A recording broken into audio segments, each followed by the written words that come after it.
Salut les joueurs, une actualité du mois de décembre énorme. Et quand je dis énorme, c'est vraiment énorme, forcément, cadeaux, machin, etc. Bon, bref, c'est le mois qui va bien. Après la folie des financements participatifs du mois d'octobre et de novembre, eh bien, on va pouvoir respirer un petit peu ensemble. Malheureusement, j'ai à la fois reçu des choses et à la fois pas tout reçu, puisque la poste m'ayant fait faux bond depuis quasiment 15 jours, eh bien, ce que j'avais commandé n'arrive pas. Donc, on va quand même parler de ce que j'ai reçu, de ce que j'ai testé, puis de ce que j'espère recevoir bientôt. Allez, on commence avec les jeux de société comme à notre habitude, et là, je vais vous parler de Clank Catacombs. Clank Legacy, c'est mon préféré.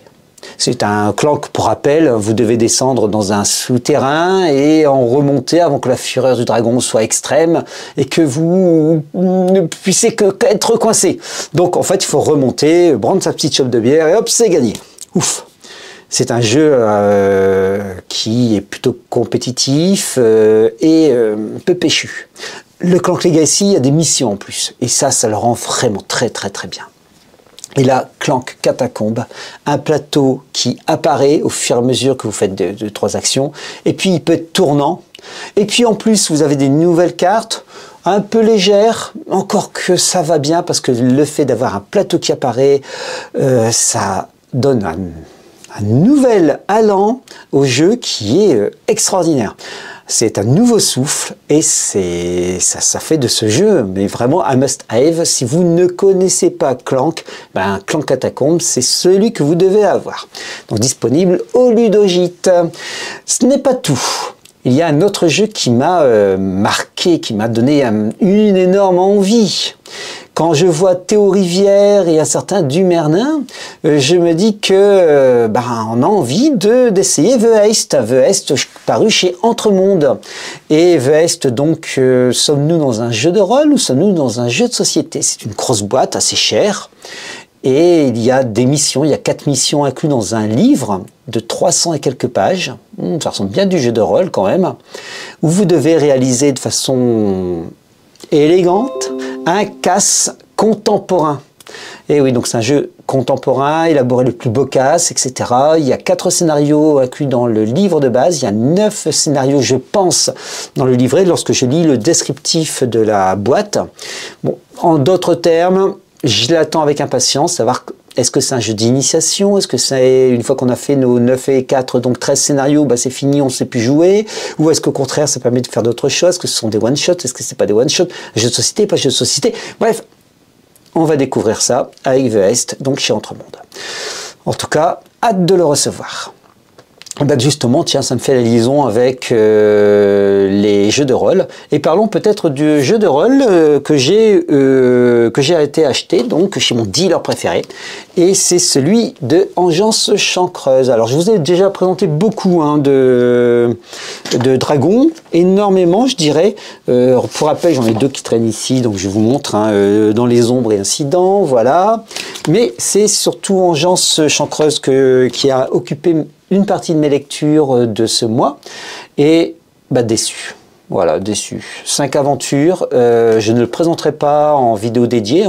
5 aventures qui ont pour point quasiment commun, c'est voilà, il y a un fléau qui s'abat et vous allez soit assiéger, soit lutter contre, enfin bref, mais sans recherche scénaristique. Enfin, en tout cas, mon goût, c'est plat, ça m'a pas inspiré.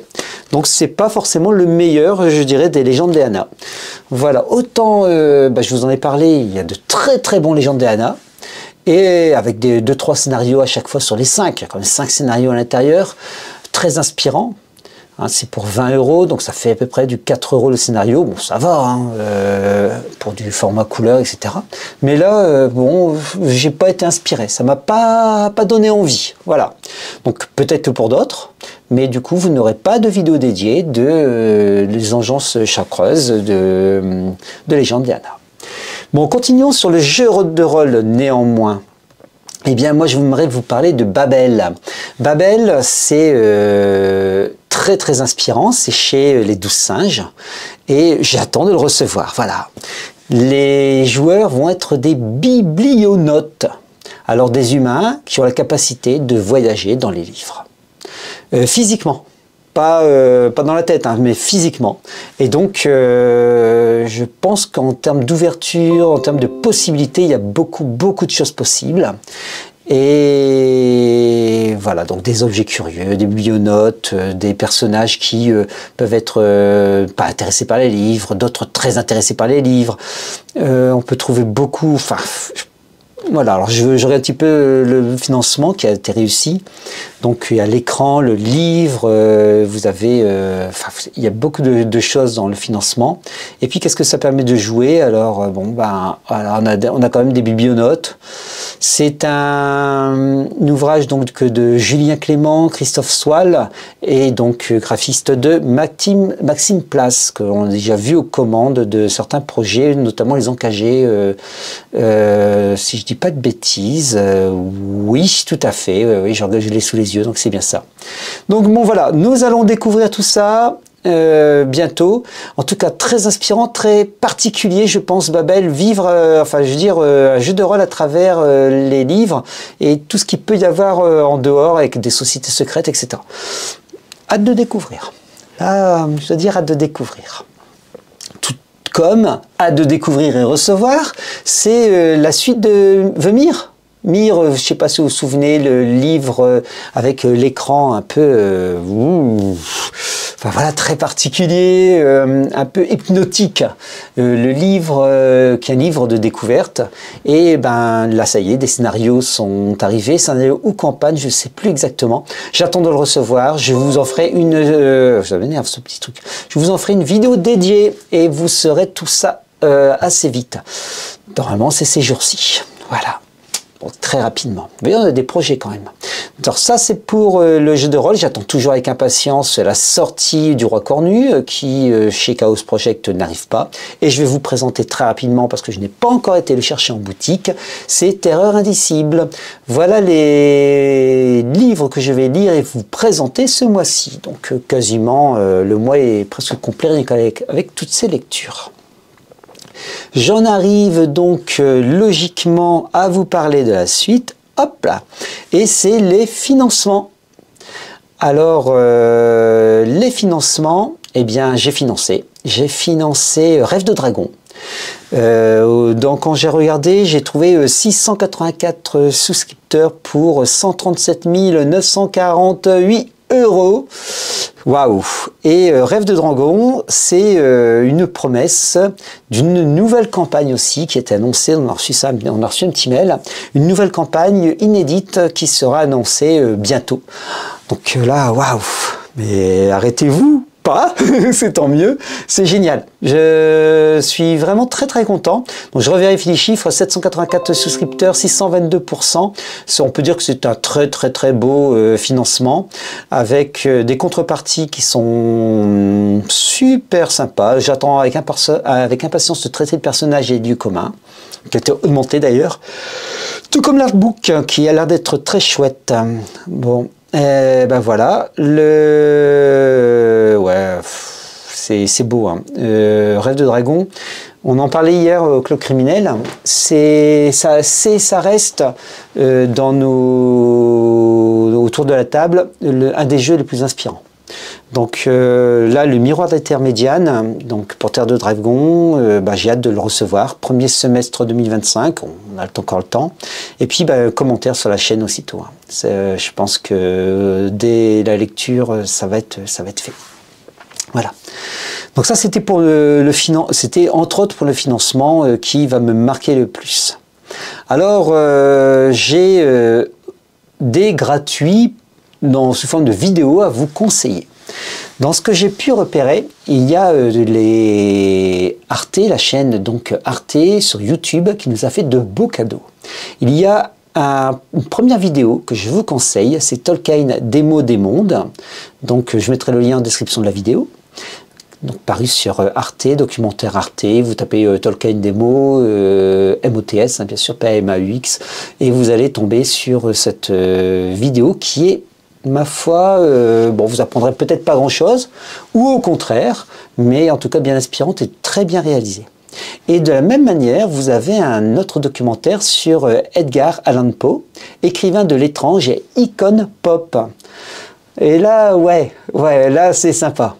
Très très sympa. Un noble trouble que je vais vous laisser découvrir. Hein.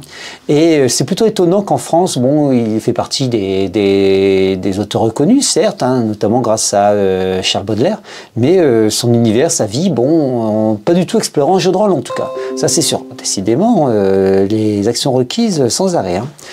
Et Tolkien, pour revenir sur Tolkien, ce qui m'a beaucoup amusé dans le documentaire, c'est qu'à un moment, il fait mention du jeu de rôle en fait, hein, dire qu'à quel point le jeu de rôle a relancé, redonné un souffle au Seigneur des Anneaux et permis aussi peut-être l'éclosion de films, etc.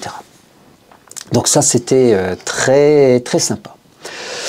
J'ai un petit coup de gueule, tiens, justement. J'ai un petit coup de gueule envers, c'est... Ouais, c'est la même boîte, en plus c'est Arcane Asylum. Voilà, petit coup de gueule, parce que je me dis mince. Lex Cultum, aurons-nous peut-être le plaisir d'avoir la suite, l'ouvrage qui n'a jamais été traduit. Alors je pense que la gamme est abandonnée, hein, c'est fini. Mais Créature aurait été du meilleur aloi. Et c'est en fait en reprenant Lex Cultum que je me suis dit, mais... c'est le même éditeur que Maléfice. Et Maléfice, ça fait bien longtemps qu'on n'a rien vu du tout. Alors petit coup de gueule parce que je pense que là j'hésite en fait à m'acheter le vol de Cali seulement en occasion, mais c'est un prix de voleur et je me dis mais il doit être édité normalement, c'est pas possible, ils vont les rééditer tous ces livres et les remettre au goût du jour surtout. Donc pourquoi faire l'achat quand même, j'aimerais bien, j'avais gardé un super souvenir du vol de Cali. Donc de nouveau le maîtriser pour les joueurs, tout ça, ça serait pas. Et puis je me dis, mais en fait, Maléfice, ça fait quasiment 1 an et demi, presque 2 ans, et rien n'est paru. C'est-à-dire, depuis 1 an et demi, 2 ans, il n'y a plus rien. Il y a eu un superbe ouvrage avec deux scénarios inédits mis à la sauce 2024 qui vont bien, vraiment quasiment adultes, presque pour faire du crime. Je vous invite à aller voir les vidéos quand j'ai commenté Maléfice. Et puis la réédition donc, de 2 scénarios pour Maléfice. Mais depuis, plus rien. Et ça, je suis bien nari. C'est bien dommageable. Et du coup, par contre, j'ai vu la sortie d'un supplément pour Vaesen. Et oui, manque de chance, Arcane Asylum, c'est votre tour. Qu'en est-il? Y aura-t-il une traduction en français? Parce que très souvent, Arcane Asylum font le livre de base, le livre anglais, peut-être un livre spécifique pour France. On peut penser à tel Sandveloop, où on a eu un superbe France, etc. Là, pour Vaesen, on a eu l'Alsace mythique. Et puis alors, et après, est-ce qu'on abandonne les gammes parce que il y a peut-être moins de monde pour les acheter ou ça continue. Donc voilà, petit coup de gueule, petite porte ouverte et surtout tenez-nous au courant et puis je relayerai l'info, il n'y a pas de souci. Très bien. Dans les petites sorties, la petite rencontre décisive, c'était encore il n'y a pas si longtemps, mais c'était il y a presque 1 mois. Nous étions avec Yann Lefebvre, l'auteur de Crime, pour une séance dédicace chez Till Games. C'était le 30 octobre et c'était très très très sympa. Voilà, et petit souvenir pour l'actu technologie, je vais vous parlais de Gusta, c'était il y a 1 an, c'était une intelligence artificielle de sélection de jeux. J'y suis retourné, ça n'a pas vraiment évolué, mais quelque part je me dis que ça peut être très sympa, en tout cas pour se laisser séduire sur la découverte de certains jeux. Voilà. Dans les conventions, vous le savez peut-être, je ne vais pas beaucoup sortir cette année, puisque malheureusement ou heureusement, nous sommes en train d'agrandir le ludogite, et une des granges donc, de la cour carrée de cette ferme va être monopolisée pour y mettre toute la ludothèque. Et puis ça va être très sympa, il y aura une table pour du wargame, entre autres du Jeanne of Arc, il y aura peut-être du Warhammer, parce que Battle revient en quelque sorte.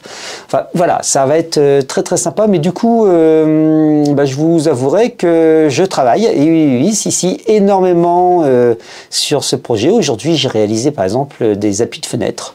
Voilà, donc du coup, d'ailleurs, il faut que j'aille voir si le béton est totalement sec, je profite d'une accalmie dans le temps. Et puis, je vous tiendrai au courant d'ailleurs de ces travaux si ça vous intéresse. Dites-le moi en commentaire. Et Puis, je n'ai pas grande d'autre chose à vous dire sur cette actu du mois de décembre. Je ne vous parlerai pas de mes lectures que je vais garder encore un peu secrètes. Je ne vous parlerai pas non plus des figurines que j'ai peintes, parce qu'il y en a quelques-unes et je voudrais vous les présenter, mais alors de façon massive pour le mois de janvier. Et donc, je vous invite à passer de très bonnes fêtes déjà en avance, puisque c'est dans un mois. Et puis à bientôt. Voilà. Allez, salut les joueurs! Oh, j'ai oublié, dernière chose. Il y a un Donjons et Dragons philosophie à regarder de près. Allez, salut maintenant!